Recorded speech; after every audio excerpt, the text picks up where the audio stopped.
Yo, check it out. How many of y'all like wrestling? You don't have to be really deep into it either. You can even just be a casual fan. It's fine. If you were to ask me, to me, one of the most influential wrestling events to me is WrestleMania X7. And there's a lot of good matches, a lot of like really, really like historic moments, great moments in that one. But you know, like for me, what I realize is like with me in wrestling is, yeah, like the main event is cool, but can I tell you guys a secret? What I really liked? I used to really like the extreme shit. For some reason, I don't know why, but I used to really like the Steve Blackmans, the Rhinos, the hardcore matches, the Intercontinentals. I used to like tag. I used to really like tag teams. Yeah, like you're saying RVD. Oh, I used to love RVD. The 5-star, bruh. I fucking love that shit. There's a long list of like wrestlers or like bits that I really liked. If you had to ask me what one of my favorites was all time, just like in straight up all time, I don't know why, I just fucking love them. I love the fucking Dudley Boys. I do not know. I don't even know what it is, man, to be honest with you. I don't know why. I love the Dudley Boys. Sometimes even more than going for the heavyweight belt. There's something about their style. There's something about their approach to the match, the personas. They used to like the way they're in character, how like animated they are with the moves and shit. There's something about these dudes. And you know what? Even in the later years when they get Spike Dudley and the other, I didn't fucking care, man. I was really about these dudes. I don't know. It's like the camo get up, the lore. They got the, what is it? Like they got the same mom but different dads or some shit like that. And if you get to talking about WrestleMania X7, there's one match that for me, I was like, man, that shit was incredible. The tables, ladders, and chair match at WrestleMania X7 was so good for so many different reasons. And like everything from just like the concept, right? It's like Christian and Edge, the Hardy Boys, Dudley Boys, three-way TLC, and then you get all the third wheels involved. Rhino comes out. It just keeps going. This was an awesome match. It's got really cool you can't make this shit up, man. It's too good. Anyway, I really liked the Dudley Boys. I really liked watching them, even though their matches weren't necessarily the highest level 1v1. They weren't like the main event or anything like that. I don't know. First of all, they just brought like the energy, the presentation, something new. You'd always see something new with these guys, right? So there was a conversation recently talking about fighting games, and I shot a video talking about like beef sets. You know, that conversation came up on a Twitter discourse. Although, like, I fundamentally agree on some points, and I kind of talk about my approach to some of those, I want to address a line of thought that some people might have when it comes to watching fighting games or playing them or observing matches. This idea that you can't, you should only be trying to focus on the high level play, the exemplary way to play correctly, quote unquote, and how that develops at the highest level. But part of my argument is actually, I think there are some matches where it's the furthest thing from high level play, actually, but in some ways it can teach you just as much as a high level match. And this has been covered, I think, by a lot of other people, but I kind of wanted to just, put my spin on it. And I think this is one that is required viewing for anybody that plays fighting games, whether it's 2D, 3D, whatever you're into. But this match, to me, is one that everybody should watch, no matter who you are, no matter what level you're playing at. They need a tone. This match is so important because of the little lessons you can take away from it on both sides. There are layers and there are levels to the way these games are played, right? And especially when you sit down in a competitive field or environment and approach it with a competitive mindset, there's so many things to consider and there's so many layers that can unfold. This match shows you the reality of what you might experience in a way that you might not expect. So player 1 is a player named Gandhi. Player 2 is a player named FSP. Now, something that you should recognize about this, FSP is, I believe at this time, he's like on NeoGAF or some shit. He fancies himself a fighting game player. That's important. He thinks he's better than his opponent. He thinks he should win. He thinks he deserves to win. That confidence is cool, but here's the thing. That can also create a pressure for yourself. Don't sit down ever in a tournament match and think, I'm better than this dude, or whatever, right? You should never assume the dubby. While confidently, you should have a confident approach to that, right? But you can never write off what you might sit down and play against or who or what. You know, the thing is, when you sit down and play a fighting game with somebody, there's the famous like allegory that you're sitting down and having a debate, or that you're having a conversation, right? So against a rational person or a reasonable person, sure, they might be willing to have a debate with you, right? They might be willing to have a conversation with you. But what happens when you sit down expecting a debate, but the guy that sits down next to you or across from you, wherever you are, that motherfucker is not trying to hear what you're talking about. He is not going to listen. You have to be prepared to beat that guy. And that can be hard too, especially depending on the kind of game it is. Because some games give that kind of person tools and weapons that they might use against you in ways that you might not be prepared to deal with. And again, if you have that idea of yourself of like, oh, I'm better than this person, they don't deserve to win, I should beat them, or whatever, right? That might even be correct, but that can also create a negative pressure situation against yourself. And if you're not used to dealing with that, you might crack. There's a few takeaways you can take from a match like this, even though it's the lowest of levels, right? Even the character selection here, right? This is Ultra Street Fighter, if I'm not mistaken. This is Ultra 4, or this, I forget what version this is. Doesn't matter. Rufus in this matchup, at least at a base level, probably at lower level, because Ryu has the threat of DPs, and something you have to understand about Street Fighter 4 is the buffer window is larger than the games before it. Buffer window is large. DP shortcuts make it even easier to mash out attacks like DP in that buffer window. If you're going to go for combos that have one frame links like that against this kind of player, you're probably setting yourself up for it's a bigger risk than what you're willing to get back. Oh god! Wow. Who's this guy? This guy's mash and jab. It wasn't Gandhi that I saw on the street. Put yourself in the Rufus player's shoes. Put yourself in his shoes and watch how this match plays out. I think they got the names wrong, James. Jab, jump back, fireball, jump in. Wow, this guy is completely random and absolutely kicking FSP's ass. Oh my goodness, what is... Nice. Okay, you hit the combo, good. That's a link combo, that's dangerous. Super? What? This guy jumps in, does jump medium punch. Super? From that situation, and then goes DP, doesn't even combo. Nice. No ultra. Good. Super?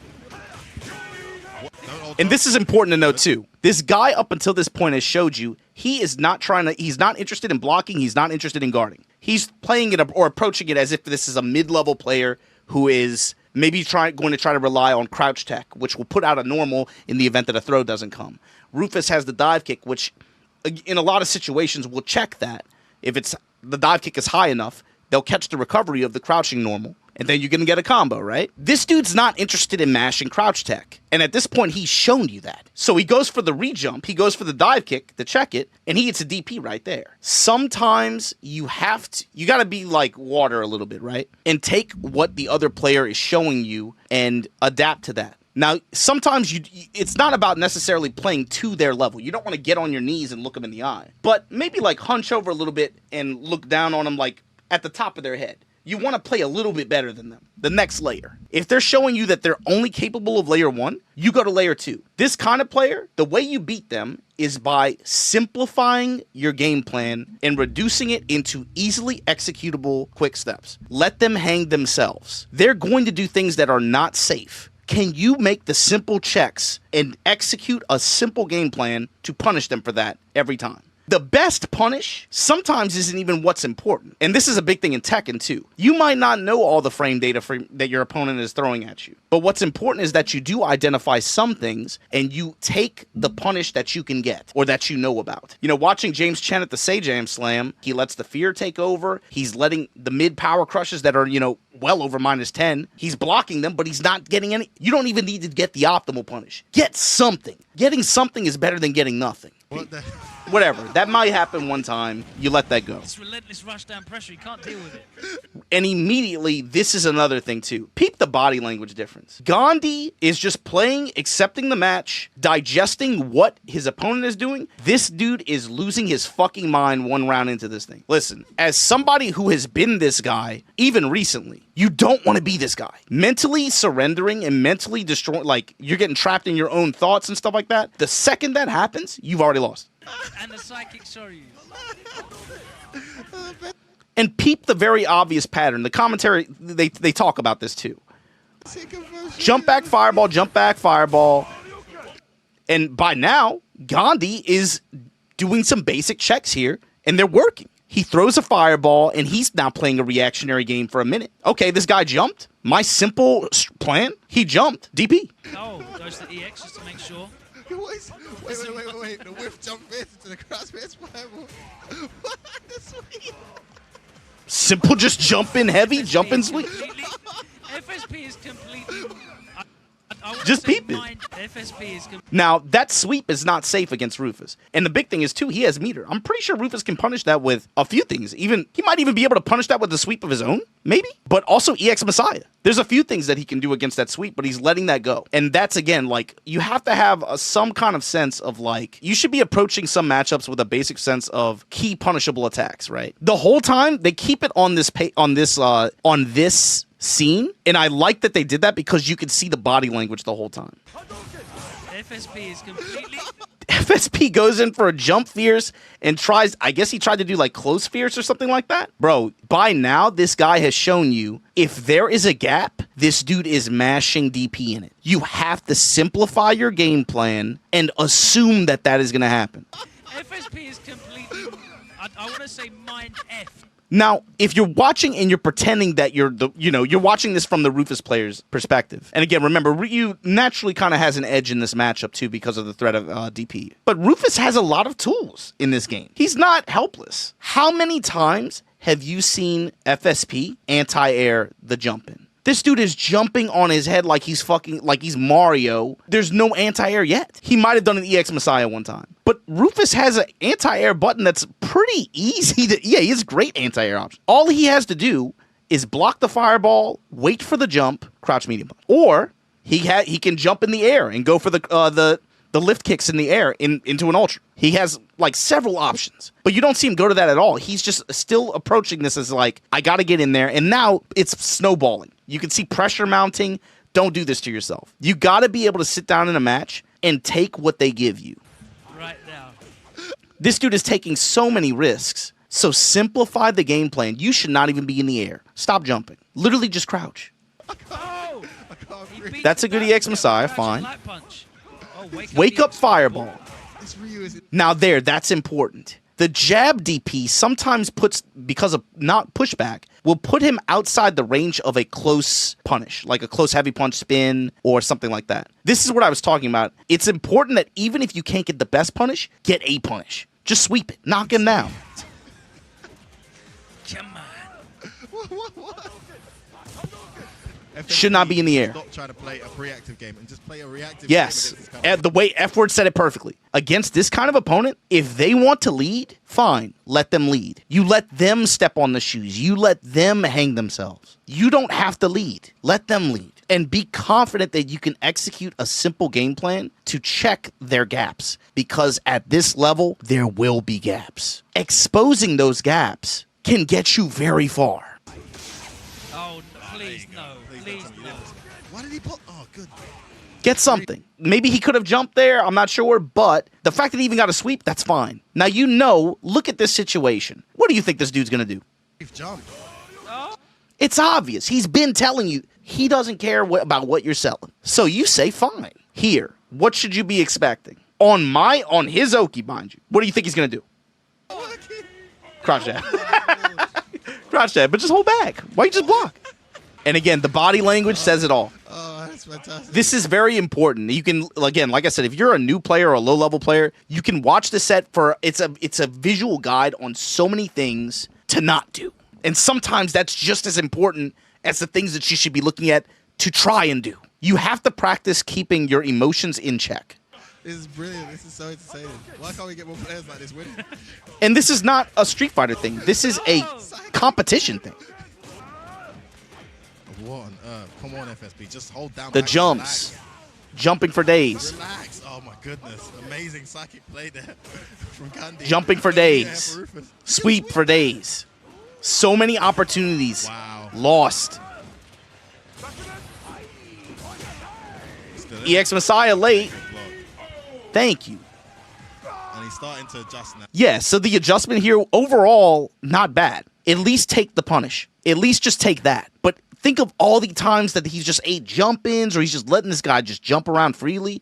Bro, blocking a fireball in this game is not a huge deal. This game is fundamentally defensive in nature. Especially with the way, once you get into the like nitty-gritty of the systems and how it reads inputs and stuff, this game is really fucked up. But there's no reason to be afraid to just block a fireball. Especially if you can find yourself in position to where you know this guy is very predictably going to jump back, throw the fireball, jump forward with a jumping heavy kick or a jumping heavy punch or jumping medium punch, and just check him. Because the thing is, once you do that, he's going to either be one of two types of people. Either he's just like an insane person, and he's just going to keep doing it over and over again, in which case you're just ready. But the thing you should have in the back of your mind, too, is once I show this person that they cannot just do that against me, what do I think is the next step they're going to take? And you should think about that for whatever game you play, and you should have that answer in the back of your mind already, so that when it comes up, you have the check. The key lesson here is sometimes when you play certain kinds of opponents, take what they'll give you and let them hang themselves. If you run up against somebody who is low level, who is not going to respect whatever game plan you have, let them hang themselves. They will give you the openings. You don't need to go down to their level, but just lean over a little bit. Simplify the game plan into something that is easily executable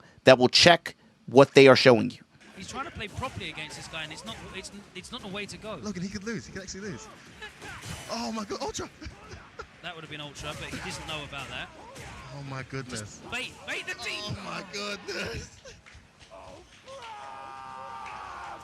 Gandhi. The commentary on this is excellent. The match, the body language in every shot in this frame says it all. And the point that I want to make is sometimes you can learn just as much from a set like this as you can watching the highest level of play. Teaches you in a different way, mind you. But this kind of set can teach you so many things about how to not approach competition, a set, a challenge in front of you, a player in front of you. There's a lot you can take away. Yeah, there's like life lessons locked into this too, you know? This set is something that you can watch at any level of play, and it reinforces lessons that you've learned, or it might teach you lessons in a very like blunt way that you might be struggling with, because you can see it. It's evident, you know? Sometimes it's not always about the main event, you know? Sometimes your matches on the undercard, you never know what kind of takeaways or what, maybe you might see something new. That was just my thought on it. But anyway, let me know what you guys think in the comments below. I'll holler at y'all later.